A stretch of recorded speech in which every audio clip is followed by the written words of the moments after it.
Goedemorgen, ben je thuis alweer een beetje wekker? Nou, als je de radio en televisie erbij aanhouden, dan weet ik zeker dat jouw eigen en eren iepen gaan. Want de komende 2 uur knallen de regiovertegenwoordigers van de landelijke politieke partijen toch jouw speakers hinnen. In het bureau De Vries verkiezingsdebat. Het eerste uur hebben we de landelijke thema's bij de kop. En in het tweede uur zullen we het over de regionale thema's hebben. Dat dus in bureau De Vries. Omroep Friesland. Bureau De Vries. En waar zijn de kandidaten? René Koster, doe begint met de eerste. Nou ja, hier op het hoekje zit Jan Dijkgraaf van Geen Pijl. Ja, wat is dat nou voor een partij? We kennen daar haast geen pijl op loeken. Ja, Geen Pijl is een partij die voor de verkiezingen helemaal niks belooft.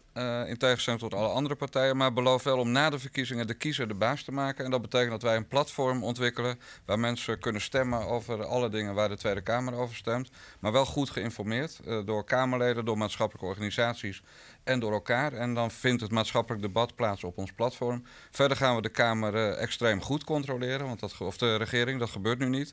En we gaan de politiek weer transparant maken. Dus we gaan alles opnemen wat daar gebeurt. Nou, laten we de regering voor even goed controleren. Die had juist een besluit nam over de komst van mensen uit Turkije. Had ze dat goed in?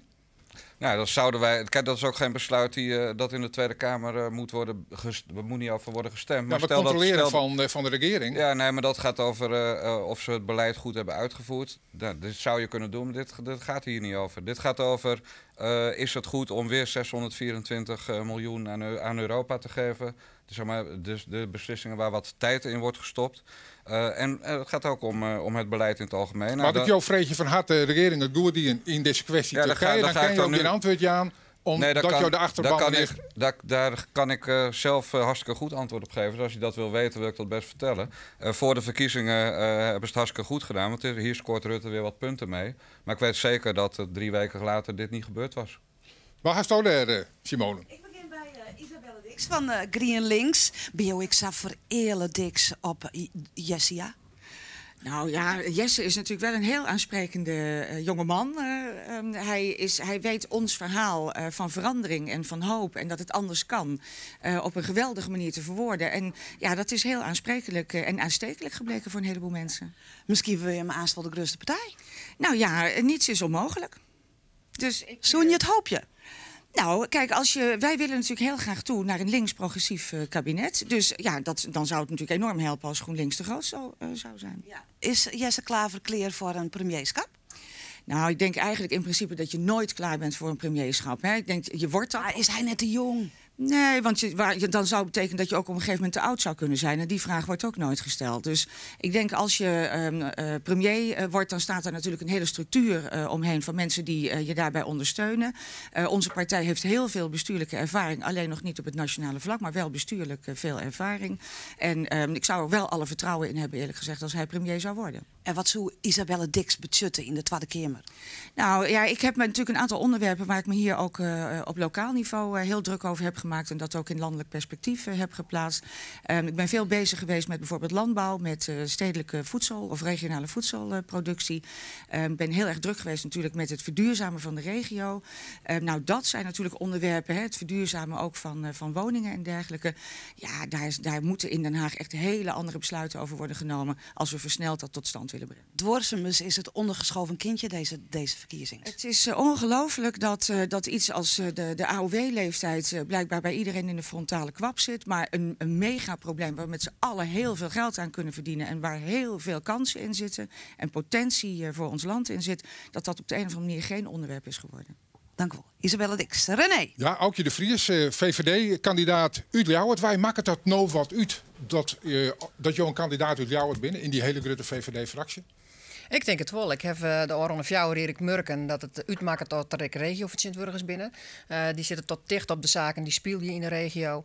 En dat kies ik oerbrengen aan collega's. Die kies ik maar heen voor werkbezitters. Bijvoorbeeld onhalve ons zee, om daar eens te zien van wat budget dat nou eigenlijk. En ik denk dat wichtig is, zeker. Kijk, een punt om wie je van je zegt, zonder min inspanning in de Tweede Kamer hier dat nooit gerealiseerd worden. Nou, ik denk bijvoorbeeld de sluis bij Kwan de Zon, waar 30 miljoen euro voor reserveerd is. Daar heb ik heel goed oplutsen met bijvoorbeeld de PvdA, om te zorgen dat yield er toch komt. Dus je zou nou, zit ik en dan toch de politieke kleur er net daar, dan is het meer dat je mijnt waar uit de regio, ondanks je politieke voorkeur, daar vergaan. Jazeker, maar dit is gewoon een wichtig project voor de werkgelegenheid hier in de regio. En daar gaan wij altijd voor als VVD. En wat kon jouw premier hem even premierwaardig gedragen in deze laatste discussie om Turkije heen? Hè? Ja, nou, ik denk dat het ten net ook gaat. Ik denk dat het er ook gaat dat wij wel het zelf wat zin hebben in dit land. En dat wij ook bepalen van wat je bart. En ja, ik vond de beelden van Juster wel beschamend hoe dat ging in Rotterdam. Maar hier het zo heeg opspelen worden, als er nou geen verkiezingen in Nederland winnen? Ik denk dat het hier geen verschil uitmaken. Ben je er wist van? Ja. Eerlijk? Ja. Nou ja, dan over jou. Ja. Simone. Jacques Monas, Nieuwe Wegen. Ga je het rechte paard weer voelen? Ik heb het rechte pad gevonden, ja. Ja, absoluut. Ja. Ik ben hart en nier een sociaaldemocraat en dat programma van Nieuwe Wegen past daar heel goed bij. Ja, nou ja, ik bedoel eigenlijk meer dat je wat ontzwalkje wien in de onrin hierheen. Nou ja, we hebben op een gegeven moment... ik wilde heel graag meedoen in dat kandidaatlijsttrekkerschap. Ik denk dat je daarop op doelt. Maar ik heb gezegd van het gaat niet goed in sociaaldemocratie. Het moet opengebroken worden. Dat wilde ik graag. Nou, daar kan je nog heel lang over napraten. Ik was een kritisch lid. Ik ben eruit gestapt. En ik denk dat we met Nieuwe Wegen een programma hebben wat echt... Johin een orenlistloeker. Wanneer ben die posters eigenlijk drukt? Ja, want die moet eigenlijk 4 van tevoren toch al drukt worden. Vind je hem goed? Ja, je steekt er fantastisch nou, mooi op. De James Dean van Snits. Kijk eens aan. Kijk.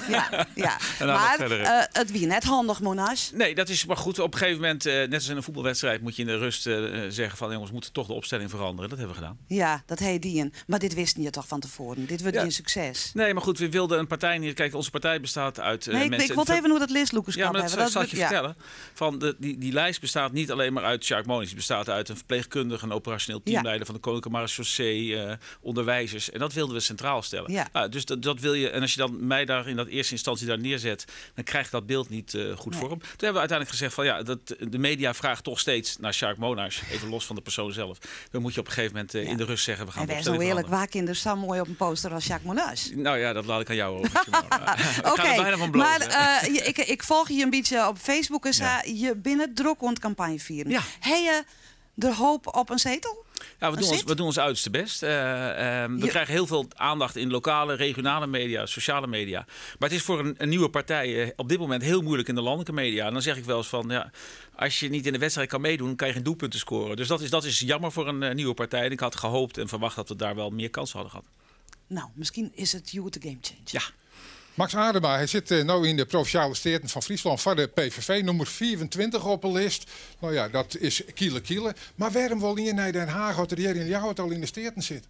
Ja, hier in Ljouwert in de Staten, dat doen we natuurlijk hartstikke goed werk. Maar ik zou het ook wel heel mooi vinden dat ik dat werk voortzetten kan in Den Haag. En dan kan ik opkomen voor de Friese belangen. En welke belangen denk je dan om? Welke ben nou bijvoorbeeld Trohoutje en zo net goed in Den Haag verzint worden? Nou, ik denk dat wij opkomen voor de Friese belangen en dan hebben we het vooral over de economie en dan hebben we het over werk. En dat is denk ik heel belangrijk hier voor onze provincie. Ja, dat zei de Partij van de Arbeid, ik, hè? Ja, en dan we het hele noorden zorgen, want je weet, ik ben kandidaat, ik van Greensland-Drenthe, uit het hele noorden ben ik de eerste kandidaat voor de PVV. En of we bijvoorbeeld eens even zorgen naar de gaswinning in Greensland, hoe dat gaat en hoe dat fout gaat en hoe ze de mensen in de zitten letten, dan denk ik dat ik daar best wat van betekenen kan. Want dat had de PVV zelf ook wat zitten litten in de Tweede Kamerfractie? Nou, we hadden de beste aan Lutsen volgens mij, maar ik vind nog wel degelijk dat we de mensen in Greensland nog wel een hart onder de riem steken kennen en dat zal ik zeker doen. Hoe volg je jou trouwens die discussie over Turkije? Wordt de PVV de wien wat u de zeilen hellen terug de VVD? Nou, ik ben net eerst met de vorige gesprekken. Ik geloof dat Rutte dit nooit dien. Hier had de verkiezingen net verder doorstonden. De laatste 4 jaar had dat hele ding beloofd, maar net dien. Maar dit wel, dus jouw applaus voor. Nou, op zich is het goed dat die minister weigeren had, denk ik. Maar ook dan weer zorgen naar de rellen die juist ontstonden binnen in het Ankara aan de Maas. Dan is dat natuurlijk beschaamdzaam. Maar die rellen die ken je toch net verwiet aan de premier? Nee, maar wel aan Turkije natuurlijk. Dat ze hun invloed de tentakels Safir uitsteken, dat het zelfs in Nederland delslaat. Oké, Simone. Ja, nou, Christa uit Ankara aan de Maas. Christa Oosterbaan van de PvdA. Nou, daar wil ik eerst wel eens een reactie op hebben. Nou, daar kan je toch eigenlijk alleen maar een beetje om lachen. Sorry. Maar... Waarom? Nou, dat vind ik zelfs zo'n flauwe populistische opmerking. Daar heb ik helemaal niks mee. Nee. Oké, maar laten we hoe de Turkije, het Turkije-verhaal hebben. Wat vind je ervan? Nou, ik denk dat dit op een goede manier zo is opgelost. En dat de premier en ook burgemeester Abu Talib dit gewoon op een nette manier hebben aangepakt. Ja. Dit was niet anders dan dit. Jouw partij zou nooit in het Boetenland campagne vieren? Geen idee. Dat weten we net. Nee, Nee, ik niet. nee Ik ben in Friesland. Nee, ja, van de Waardheiland naar het Vesterland is al een heel eind zelfs. Nou, dat valt wel mee. Wij horen ook bij Friesland. Ja, zij is het. Ja. Hoe is het met de dip?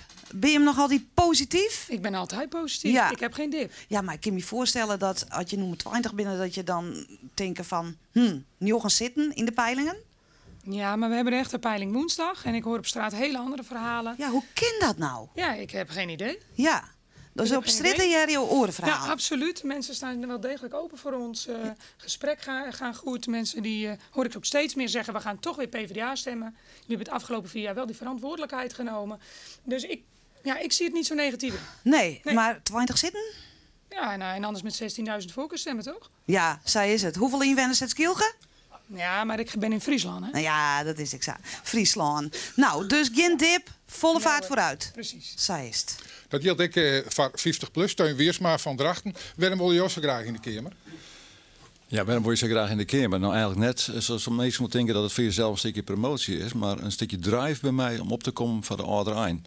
En ik kom hier uit Friesland bij. Is niet bij mij wel, ja, ik heb net zelf toch de hoop van het noorden. En daar valt dus de Grijns en Drenthe onder, maar toch, als je ziet naar wat er uit de plattelandsprovincies, dat ben we eigenlijk toch wel een beetje. Maar als je in specifieke problemen, wat daarvan in Den Haag van Sint-Wurgen wordt, is dat ontzettend weinig. En dan zeg ik van jongens, ik doe dat graag en vooral ik voor de Oude Rijn. Ja, nou ben ik een paker, ik weet jouw situatie verder net, maar als ik een keuze bepaal, dan let ik vooral heel zwier mij wagen wat dat voor mijn best ben budget. Is net heel eigenzinnig dat je zit van, nou, wij maken het voor uw eigen generatie goed regelen? Van mijn generatie, inderdaad. En van de generatie die boven mij luidt, mijn mem, mijn huid die lippert jammer genoeg niet meer. Daar wil je goede dingen voor regelen. Maar ik van mijn baan, Johan Lietsbaan, ik heek baan. Die studeerde ik nog. En als ik dan zorg nou de dingen bij zij met de meisjes krijgen, de toekomst die er voor hun leidt, dan zeg ik voor hun wil ik goed onderwijs, voor hun wil ik voldoende werkgelegenheid en een goede zorg. En dat ben ik bij de ouderen van straks. En waar zet je je vooral voor in? Voor de AOW of voor de WHO?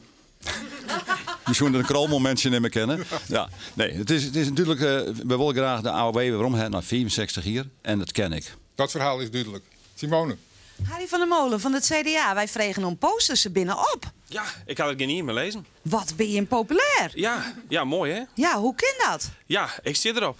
Nee, kijk eens. Ja, dat is het. Nee, dat dacht ik. Nee, we binden er doorheen. Ik zei ze altijd van, we drukken een soort posters. En ik wilde net op 16 maart mij naar de Milieustraat matten. Dus ze maten eruit en ze maten overal hingen. En dat slag het. Ja. Ik hoorde van een CDA-politicus uit een orengemeente. Het is zo fijn deze keer als CDA. Eindelijk zitten we eens een keer in de lift. Ja, nou, dat is Wossa. Het is noffelijk campagne vieren. Als je op stritten spontaan trommeesting omsprutsen willen en zeggen van wie stemt Rutte en nou door we Buma. Ja, ik bedoel, ik heb een campagne die een Fjouwer. Toen kwam het CDA net onbar. Dan zet je het erop, maar dan is het echt tros zetten. En dit is wel heel plezierig. Ja, dit is wel lekker zweven, steeds maar. Lekker zweven? Nou, lekker, ik probeer zo vol mogelijk kiezers, maar de voeten op de CDA-groen te krijgen, ja. Wat kunnen we verwachten van Harry van der Molen in Den Haag? Nou, gewoon zoals ik hier in Ljouwertwest ben. Toen ik in de Ries zie het, nou als wethouder. Ik ga er graag op uit. Ik mag graag met mensen praten. Vind ik interessanter nog dan vergaderen. Dus ik zal ik bezieken om dat als Kamerlid weer te meiden. Wij zullen het afwachten van de Molen. Wij gaan dadelijk te debatteren. Dat doen we met een aantal stellingen. En we beginnen eerst even met de kiezer. Wat mij wordt opvalt is, als het Safir is, komen ze al hier met mijn mooie praatjes. Dat ben ik dan ervaren. Die Wim Kok wil een monsterachtig bij de FNV, al draad. Ik kom bij de PvdA, wat weer. Nou, een lamloop. Verder heb ik eigenlijk niks meer met Den Haag. Parlementaire democratie noemen ze dat. Daar ben ik in teleurgesteld, ja. Ze staan er heel fier van. Ik denk dat misschien maar een handvol van alle Tweede Kamerleden nou redelijk tegen bij de landbouw zitten. En alle oren die doen vooral op onderbuik. Die het net zo druk maar wat belangrijk is voor Nederland en voor de landbouw. Maar wij krijgen stemmen bij. Ze maken niet veel waar. Ik vind gewoon dat wanneer ze iets beloven, dan komt er toch niks van. Ja, de kloof tussen burger en politiek. Dat is een verhaal dat een soort oerzijn is. En werd gewoon politieke partijen en ik een soort van vinden. Dat is de eerste stelling dat wij over discussiëren zullen. Hij is dadelijk ik op het scherm te zien. Maar de stelling luidt: populisme in de politiek is een zegen. De gewone man krijgt weer een stem. Jan Dijkgraaf. Dan moet je eerst even populisme definiëren. Populisme? Oh, ik had zelfs even opzocht. Maar dan maakt Paken de bril er even bij haar. Maar het komt erop deel dat populisme is een manier van communiceren waarin eenvoudig taalgebruik en gerichtheid op het volk centraal staan. Vaak met als doel de gevestigde orde wakker te schudden. Nou, 100% mee eens. Kan het niet beter kunnen zeggen. Nou, mooi. Harry? Nou, ik zou het populisme geen zegen nemen. Want wat ik bij populisten vaak zeg, is iets wat het betrouwen in de politiek ondergraaft. En dat is beloftes die net weer te meidje binnen. Ja, als je het zo bekijkt, dan zijn nu alle gevestigde politieke partijen zijn populisten. Maar die zat dus niet in die definitie, dus daarom wilde ik hem ook even horen. Alle politieke partijen doen nu grote beloften. De VVD 2 miljard voor de zorg nadat er eerst 60.000 banen zijn geschrapt. Pechtold €500 voor iedereen met een baan.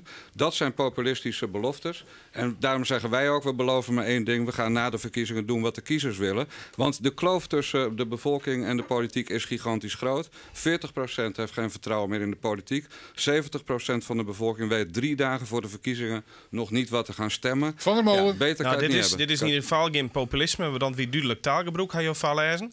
Als we even naar de kern van de zaak gaan. Ik ben het met jou eens.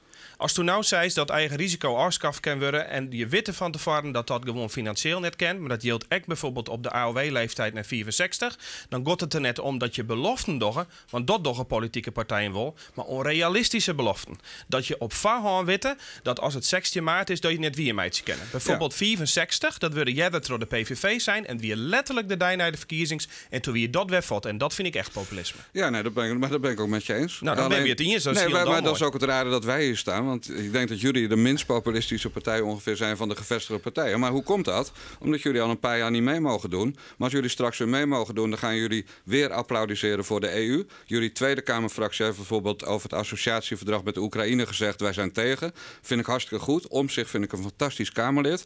Maar jullie Eerste Kamer gaat het er straks even doorheen jagen. En dan is het verhaal, ja, maar we hebben in de Eerste en Tweede Kamer niks met elkaar te maken. Maar in mijn jeugd was de Eerste Kamer toch een wat meer rechtsstatelijk orgaan dat geen politiek bedreef. En het CDA gaat straks het Oekraïne-verdrag er doorheen jassen. Dus in die zin vind ik het CDA in de Tweede Kamer op dit onderwerp ook heel populistisch geweest, eerlijk gezegd. Maar het CDA is toch een gevestigde bestuurderspartij. Nou even een skoftje aan de zijkant mogelijkerwijs. Maar jij toch bij de gevestigde orde, of net? Nou, we zijn onderdeel van de aantal partijen die gewoon verantwoordelijkheid nemen om het land te besturen. Campagne vieren kan iedereen. En roepen vanuit de kant ken ik iedereen. En wat hier en dan makkelijk is mij geen enkele mening zelf de Kamer in te gaan en dan meestal achter die laten beslissen. Ja, weet je wat nou het mooie is? De democratie is ooit bedacht om het volk te vertegenwoordigen. En het volk vertegenwoordigen kon vroeger, in 1848, toen ons systeem werd bedacht, kon dat niet via internet bijvoorbeeld. Want dan hadden we nog de postkoets, we hadden geen telefoon, we hadden geen computers. En nu zijn we de technische mogelijkheden om het volk te laten beslissen. En wat het ergste is, mensen die zeggen 1 keer in de 4 jaar beloven we allemaal dingen en dan houden we ons niet aan. Nou, bij ons kan je gewoon de laatste 4 jaar kan je mee blijven stemmen. Dat budget dat deze tijd erop zit, Jim kan waarom geen uit plak. Het budget dat we nou de oren politici er bij beloeken kennen, dat is over populisme en zeg maar, de afstand tussen de burger en de gevestigde orde en de politiek. 50 plus. Wat vind je hem ervan? Ik denk dat het inderdaad een zegen is. Als je zegt, onze partij is eigenlijk een beetje voortkomen uit die populisme. Hè? En dat heeft ermee te maken dat een groot deel van de bevolking, in dit geval de Oude en dat is nou haast 50% van de bevolking van Wolksene zit boven de 21 hier.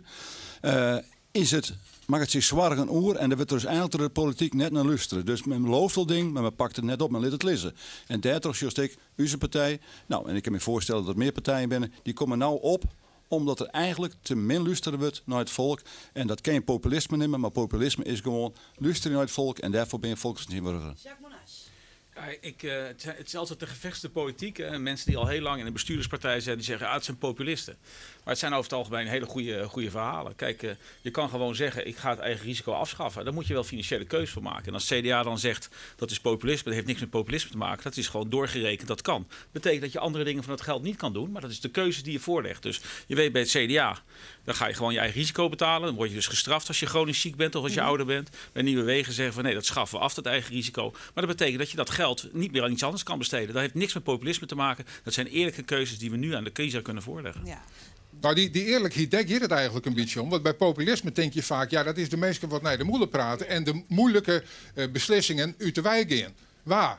Ja, maar dat is het ook. Als je nou even de AOW zegt bij 50 plus. Er zijn ongeveer 2 dingen die 50 plus doet om dat te betalen. 1. Je cent naar de ouderenzorg. Dat zijn nog de ouderen dan degene die met pensioen gaan. En ongeveer een derde uit het pensioenpotje halen van mensen die jonger binnen. Ja, het spijt me zeer, maar als dat dan duidelijkheid is, dat vind ik een kaart die je echt net uitlezen kennen onder Lieds ben, maar echt net onminbeppen van zo'n 80-jarige zorg nodig had. Ik vind het echt jammer dat iemand die naast mij zit net snapt hoe het pensioen gebeuren in elkaar zit. Dat zei het van 50 plus. Dat pensioen vind ik wel heel is iets, dat weet iedereen volgens mij, iets wat je zelf opbouwen. Je werken bij je werkjouwer. Je stukje van je salaris, van je huidige salaris, wordt op zijde zetten voor je als je letter ouder binnen. 64 jaar is dus beloofd. De huidige regering heeft het opgeschroefd. En dan blijkt dat men daar dus als het ware net een houdt. De jonge Rijn van Sint-Wurg, als die het werkt, bouwt zijn eigen pensioen op. Dus er wordt nergens roofd. Er wordt niks pakt. Nee, de jonge Rijn die nou aan het werk hier, die het al het goed is straks. Maar zijn 64ste pensioen wordt hem beloofd. Is. Maar het gaat benamen natuurlijk in verkiezingstijd om dat wat je beloven en dat wat je uitvieren kennen. En dat het natuurlijk ook wel met populisme te krijgen Adema. Want als we het nou over wat in de volksmoelen populistische partijen binnen, dan wordt jouw PVV stiet heeg op nummer 1, denk ik. Ja, ik vind het eigenlijk wel een geuzennaam. Meer dat? Ja, zeker. Ja, zeker. En dan wordt even nu de 64 hier. Inderdaad, het is weer opgeschroefd door de zittende partijen. Dat hier natuurlijk nooit matten. Wij willen weer om de 64 hier. Het is zelfs zo dat Nederland het geld aan Griekenland. Daar gaan de mensen nog steeds met 53 met pensioenalisten in de Senaat. Ja. Misschien mag ik heel even reageren, want opschroeven door de zittende partijen. Volgens mij was het vorige kabinet waar de PVV onderdeel van uitmaakte. Want de PVV gooide de dag na de verkiezingen deze belofte al in de prullenbak. Dus misschien moeten we even, daar nog even naar terugkijken. Ja, wat ik wel bijzonder vind is dat 2 partijen, 50 plus en de PVV, zitten van wel die leeftijd naar 64. Maar die hebben beide net de programma's terugrekening litten. En dat vind ik dan wel weer erg populistisch en geen goede zaak. Nee, zij is het. Aukje de Vries, VVD, dank u wel. Dank u wel. Er binnen een aantal partijen hier net op het podium. Die partijen die hebben we opzocht. Onder andere Rini van der Zanden van de Partij voor de Dieren. Ik ben Rini van der Zanden. Ik woon in Rijtsum en sta 26 voor de Partij voor de Dieren op de lijst. De Partij voor de Dieren houdt zich eigenlijk maar met één ding bezig en dat is de planeet Aarde. Maar dan wel alle bewoners, alle mensen en alle dieren. En wat goed is voor dieren is ook goed voor mensen. Wij staan hier voor USMEM. En USMEM, dat was een dubbeldoelkoe. Die gaf melk en ze gaf vlees en dat spreidde voor de boeren risico. Maar de afgelopen 30, 40 jaar is de melkveehouderij gaan specialiseren en gaat het alleen nog maar om de melk. Zoveel mogelijk tegen zo laag mogelijk kosten. En dat proces is eigenlijk volledig uit de hand gelopen. Fosfaatproblemen, ammoniakproblemen en de dode lente en zomer op de weilanden. Wij willen niet terug naar de tijd van Ottensien, maar omschakelen naar een veehouderij die rekening houdt met de natuur, het milieu, dierenwelzijn, de weidevogels, de koe, maar ook met de boer zelf en zijn portemonnee. En daar worden we uiteindelijk allemaal beter van. Ik ben niet aan het lobbyen voor mezelf. Als ik stemmen kan trekken voor de Partij voor de Dieren en voor nog een extra vrouw in de Kamer, dan ga ik daarvoor. Ja, Rini van der Zanden van de Partij van de Dieren. Wij gaan naar het volgende debat. Eerst 1 op 1. Teun Wiersma van 50PLUS en Aukje de Vries van de VVD. En het onderwerp is de zorg. Want er is de Aroene hier nergens zo volle oepraat haast als hoe de zorg. Giet het nou wel goed, giet het net goed? Ja, we weten het al hier net. Maar uw stelling is, er wordt te volle emelen. Er wordt te volle zeurt hoe de zorg. Waar kijk het wat aan? Nou, ik wil graag starten. Want ik ben hier volkomen net maar eens dat het volle zeurt wordt over de zorg. Als er zeurt wordt, sorry voor het woord, dan betekent het dat er wat aan de hoorn is. En er is ook wat aan de hoorn. Het huidige zorgstelsel, er is een protomeesgelis, daar gewoon wekker van. ouderen, maar ook jongeren. Want het huidige zorgstelsel, de marktwerking, kan ik geruststellen, is mislukt. De premies gaan omheen.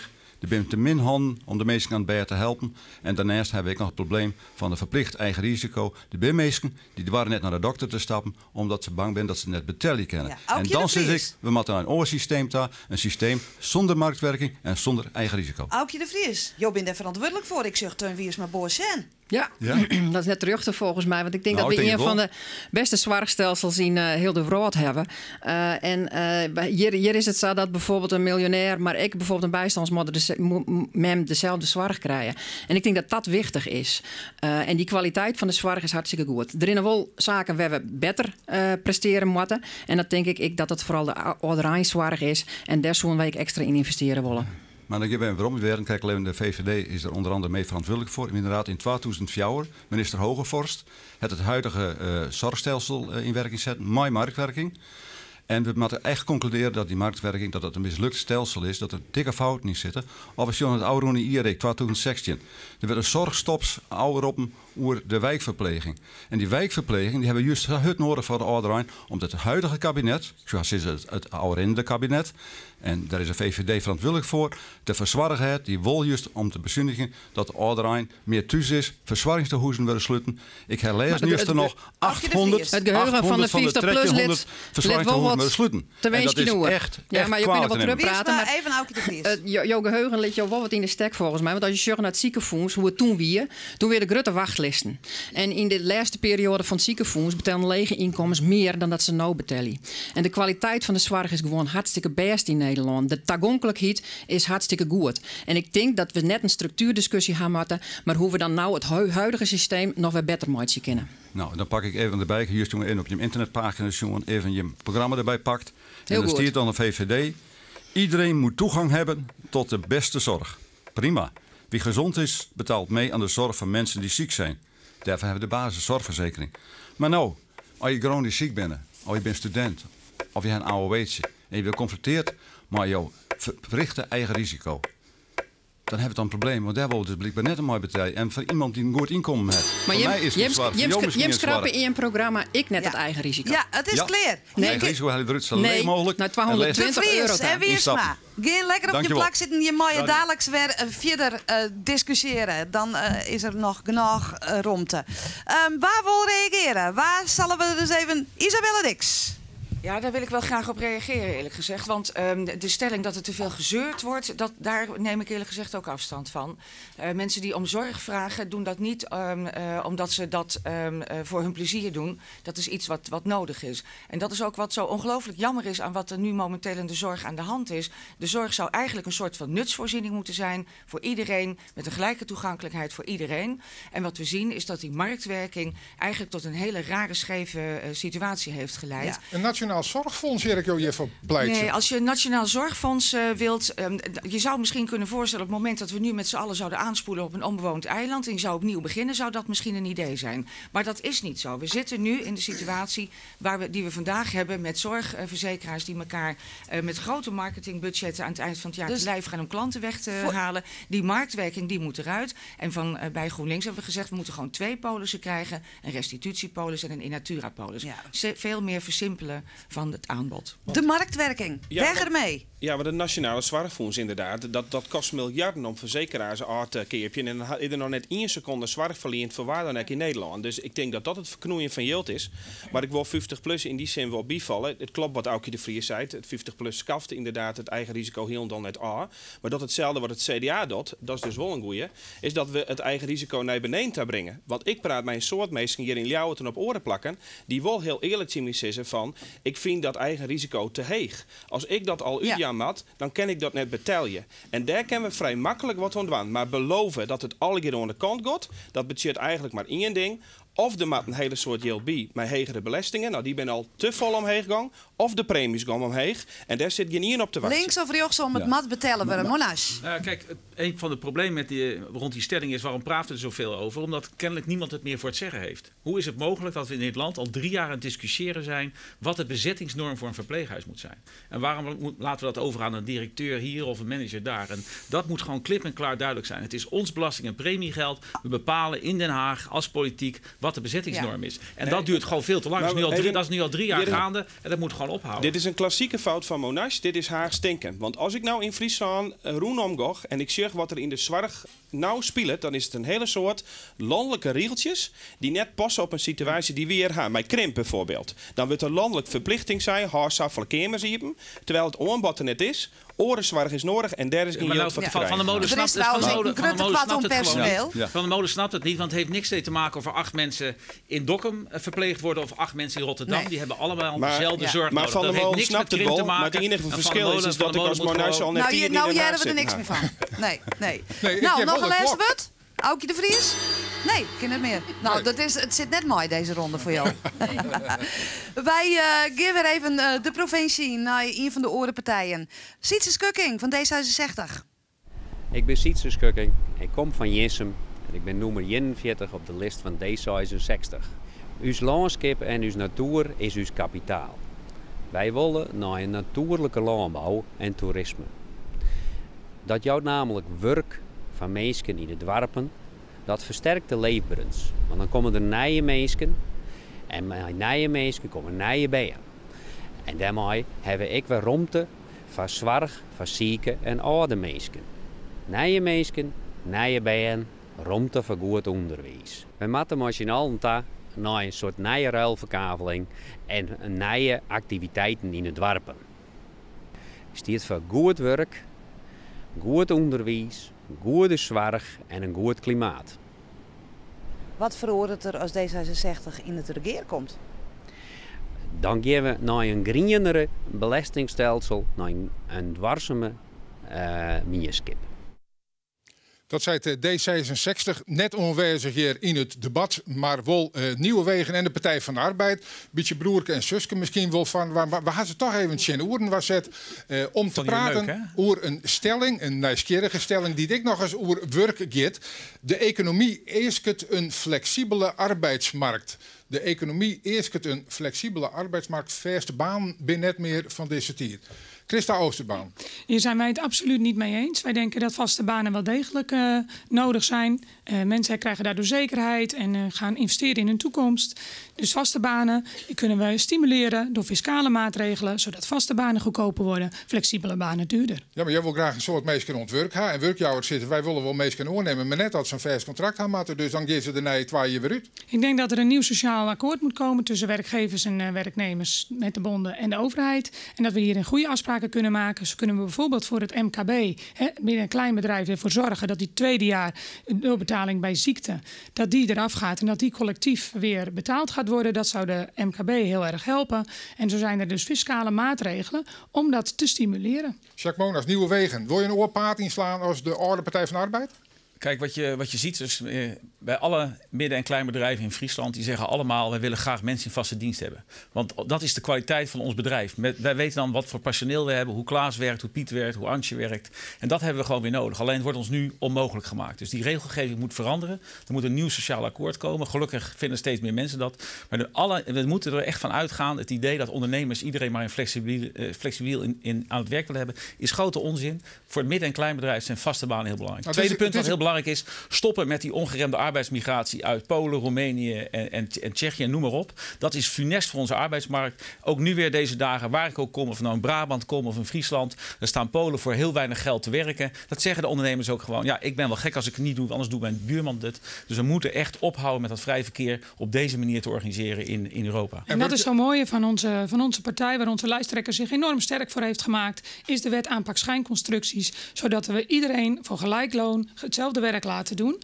En het is mooi dat Asje dat voor elkaar heeft gekregen. Die wet die begint ook te werken, dat gaan we zien. We moeten er alleen nog verder bovenop zitten. Maar dit is absoluut een punt dat wij als Partij van de Arbeid binnen hebben gehaald. Helaas is dat dus niet zo. Ik kwam gisteren uit Limburg weer op weg terug naar Friesland campagnedag. Je stopt op een parkeerplaats en er staan allemaal Letten, Bulgaren staan een klein pannetje daar nog te koken, hun maaltijd te maken, omdat ze uitgebuit worden door hun werkgevers. Wij moeten gewoon zeggen, we gaan eerst kijken of er mensen zijn die in Nederland wat werk kunnen doen. En dat verhelpt het beleid van Asscher ook niet. Eerst kijken, hebben we mensen in Nederland en daarna kunnen we over de grens kijken. Dat is precies en nu wat laten die we nog steeds, iedereen toe. Dat is precies wat die wet aanpak schijnconstructies doet. U was daar zelf bij, meneer Monash, 7 jaar lang. Dus die wet moet alleen nog strikter gehandhaafd worden door de inspectie. En dat is eigenlijk precies waar het om draait. Maar de wet zelf, die voldoet wel op een heleboel punten. Nou, precies, en daar was u zelf 7 jaar bij. Precies wat u zegt. Ik was er 7 jaar bij. 7 jaar lang ook gezegd van, dit gaat niet werken. Stop dat vrije verkeer. Maar helaas, en als het dan toch dat teruggespeeld wordt binnen de Partij van de Arbeid, is het ideaal van Europa veel belangrijker dan wat er met de werknemers is gebeurd. Dus elke keer was aan het eind van het liedje,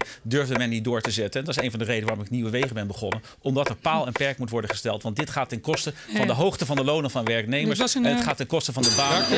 Dit was een heel voorspelbaar riedeltje natuurlijk. Ja, maar had u er niet mee moeten komen. Nee, ik kom daar niet mee, meneer Monash. U komt daar zelf mee. Daar komt u altijd. U begon over de Polen en Roemenen. Maar volgens mij is die wet aanpak schijnconstructies hartstikke mooi. Ja, je kan weer om naar de plakken, want er zijn volle meer mensen die daar wel wat door zitten willen. Ik zag in elk geval Aukje de Vries van de VVD. Ja, ik denk dat zeker verste baan nog wel van deze tijd binnen. Maar dan moet ik een flexibele skill mogelijk wezen voor bedrijven, zodat ze flexibel inspelen kunnen op wat de vraag is. En daarom moet ik de wet die als je inviert is, de wet werk en zekerheid, moet weer waarom naar de tekentafel ta.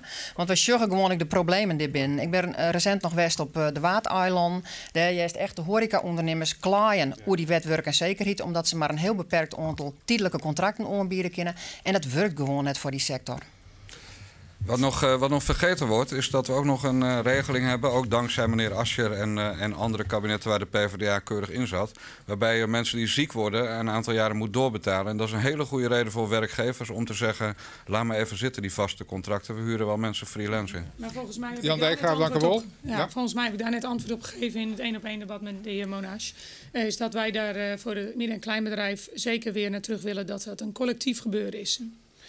Maar dan, het is net een oplossing om meer vaste contracten te maken dan wat ik wil van mevrouw Oosterbaan jaren om het duurder te maken voor ondernemers. Ondernemers kiezen in het belang van de onderneming.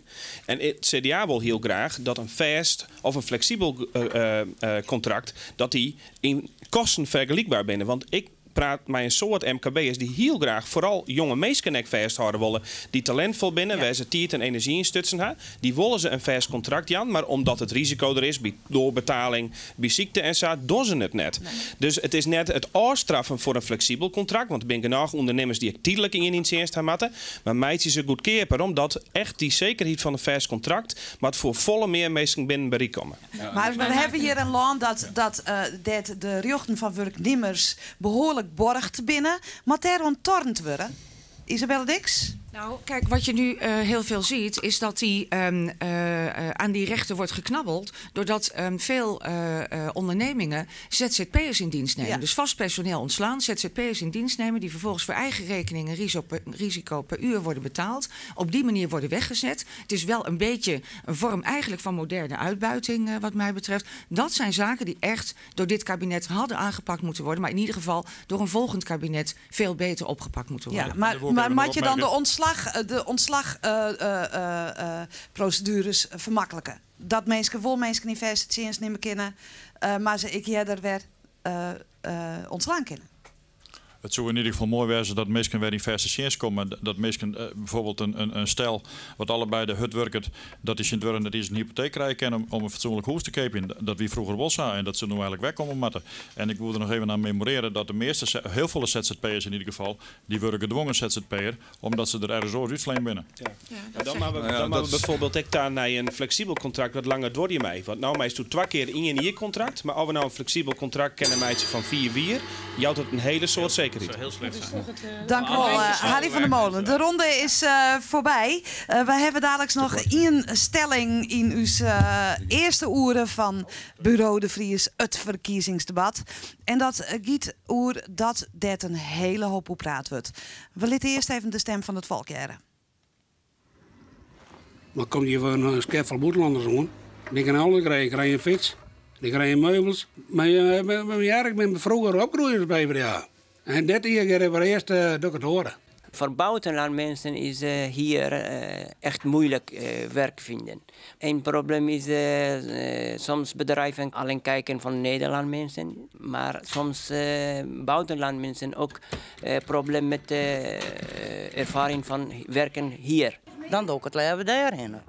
Want ja, uiteindelijk komen de grote criminelen komen hier en mensen die het nodig binnen. En er is nou ook weer een man die moet uitzetten worden. Nou, ik bedoel, laat samen aan je blauw en laat die criminelen oppraten. Ja, dat dat binnen een paar menings. De stelling die wij onder politici je voorlezen is: vluchtelingen moeten romhettig talitten worden in Nederland. Adema, knaller Marien. Nou, ik lees de stelling even. Je had het door immigranten. En net, dat zijn immigranten. natuurlijk net vluchtelingen. Er zitten natuurlijk ook een hele grote economische vluchtelingen bij. Ja, maar Jomai deze. Nederland moet romhettig immigranten talitten. Dat vind ik dus net. Ik denk dat, en dat is ook onze slogan, het hier wel op een bierveldje kent, ga ik wel vaker zijn. We met Nederland waarom je aan uzelf. En dat kan net als wij maar onbeperkt mensen binnenlitten. Dat is net het waan. Dat kunnen we net waan. We hadden zien dat er op dit moment 83 miljoen mensen op de vlucht binnen voor oorlog, voor honger en voor geweld.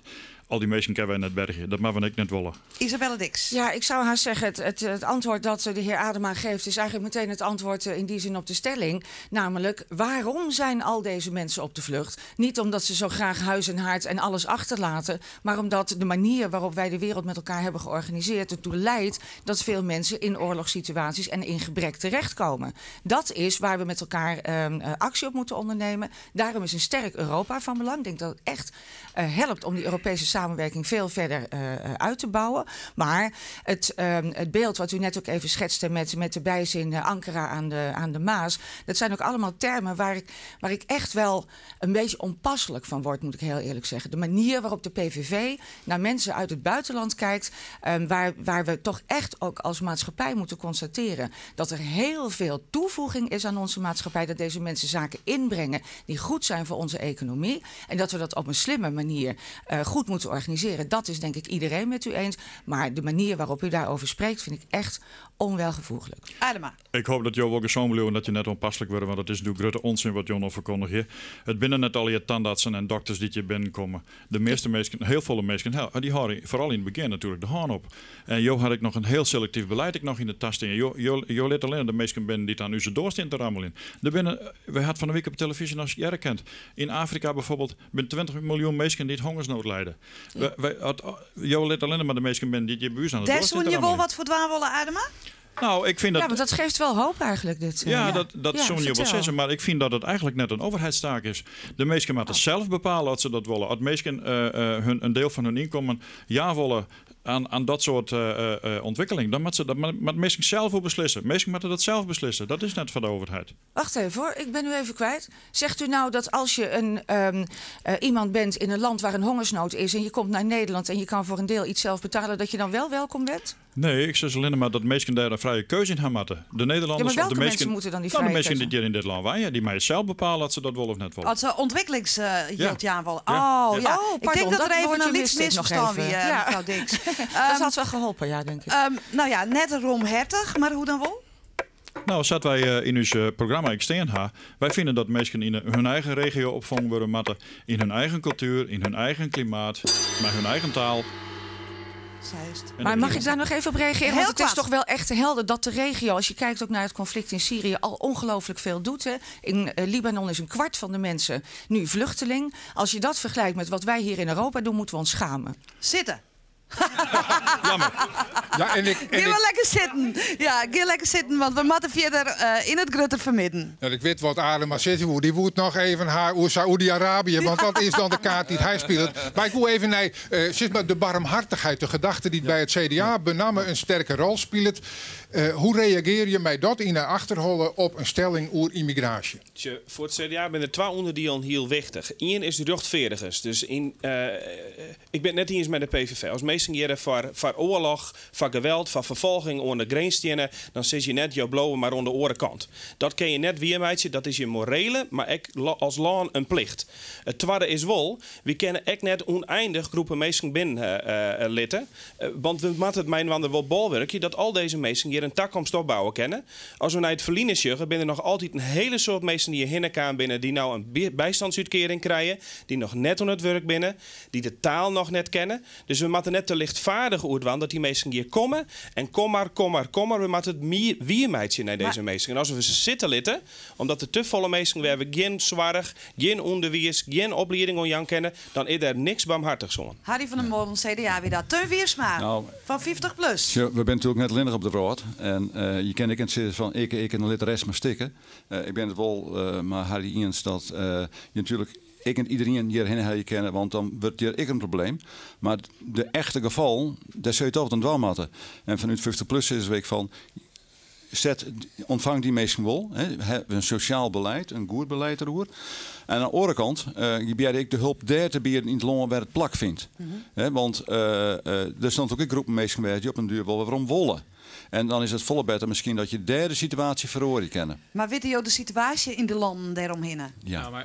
Maar op dit moment zul je dus daar, als ik mij hier Nederlands zou barren, zoek ik denk ik mijn spul ik pakken en op de boord stappen en ik vaarfjot. Aukje de Vries, VVD. Ja, ik denk net dat we heel naïef wezen moeten en dat we alle grenzen iepen stellen moeten. Dat gaat gewoon net. Ik denk dat we gewoon opvang in de regio hebben moeten. En ik ben ook heel blij met de oplossing die kiezen is bijvoorbeeld voor de Turkse, de mensen die uit Turkije oerkomen. Daar hebben sommige partijen zoals het CDA er verstek laten gaan.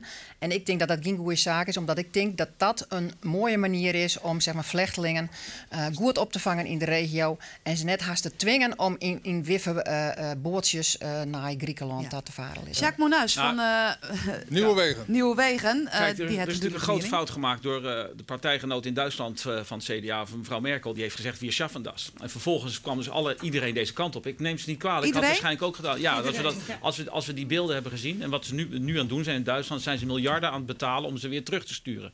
Dus we hadden dat nooit, die fout had nooit gemaakt mogen worden door de politie. Je moet gewoon het uitgangspunt nemen. We nemen een beschaafd aantal op.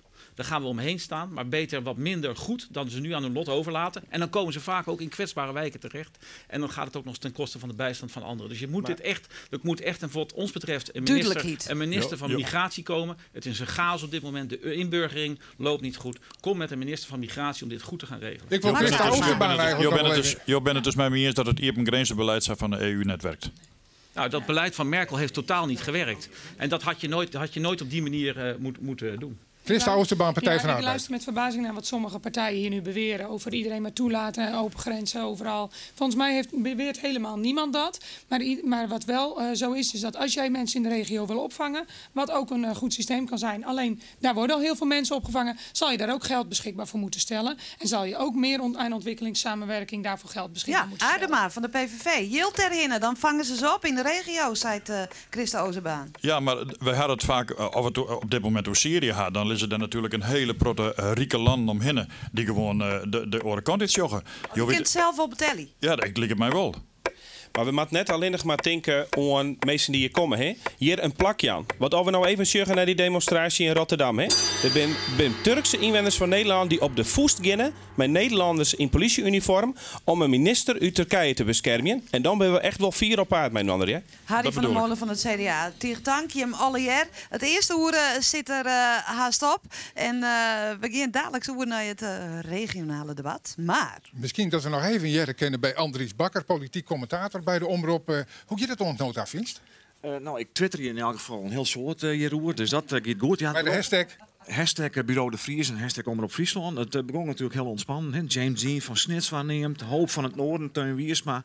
Ankara van de Maas, wie een term die in het begin voelde van Max Adema. En dat was correct counteren toch Isabelle Dix van GroenLinks. Ja, de laatste stelling, joh, wat mij onbelangrijk de meeste opscore, de meeste discussie. Maar wat me opvalt, en dat zeg ik dan zelf, ik naar hokker van de kandidaten, pakt zijn moment, giet in debat. Dan vind ik op dit moment toch dat Isabelle Dix, GroenLinks en Harry van der Molen dat het beste trog, hè.